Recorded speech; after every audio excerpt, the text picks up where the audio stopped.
Hello viewers, আসসালামু আলাইকুম। আমরা এবার চলে যাব সেই রীতিমতো পুরো বাংলাদেশে কলার রস বিক্রেতার কাছে। সে এখন পুরো দেশে ভাইরাল, তার কিছু ইন্টারভিউ নিতে যাব আমরা। হ্যালো ভাই। হ্যাঁ ভাই।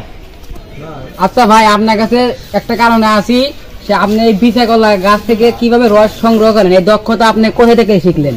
কেমন ধরেন? হ্যাঁ ধরেন, ওই যে কলা গাছের বিচা কলা গাছের রস খাইতেছি, এটা মনে করেন যে সেই স্বাদ লাগে, জানেন? এটা স্বাদ সেই বেস্ট। আচ্ছা, আমরা জানতে চাইছি এই বিচা কলার রসের উপকারিতা কি কি? এটার উপকারিতা হচ্ছে এই এই যে রসটা, এই যে রসটা দেখতে পাচ্ছেন, এই যে নড়তেছে দেখতেছেন। হ্যাঁ, এখন এই রসের উপকারিতা হলো এই যে জাগের আগা কষা, তারা মনে করেন যে এই এক গ্লাস যদি চুমুক মেরা খাবার পারে, তাহলে মনে করেন যে আর ক্লিয়ার হবে, ডালের মতো পাতলা হবে। আরো মেলা বিশেষত্ব আছে, মেলা গুণ আছে, ওইলা কবেন মেলা আজকে আজ ফুরিয়ে যাবো, তাহলে কষা আসে না থাকবে।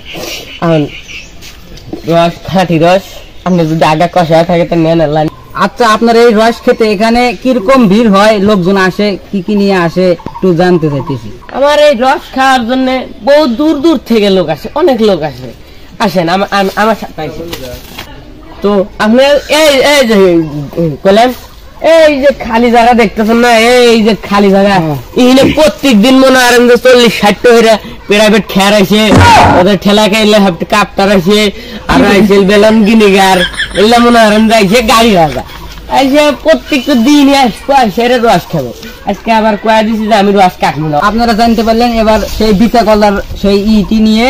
এবার আপনারা যদি বিচা কলার রস যদি খাইতে চান, তাহলে আপনারা সেই চলে আসবেন সেই বিখ্যাত বিচা কলার গাছে গাছে, সে আবার ফিরিয়ে দেওয়া হবে।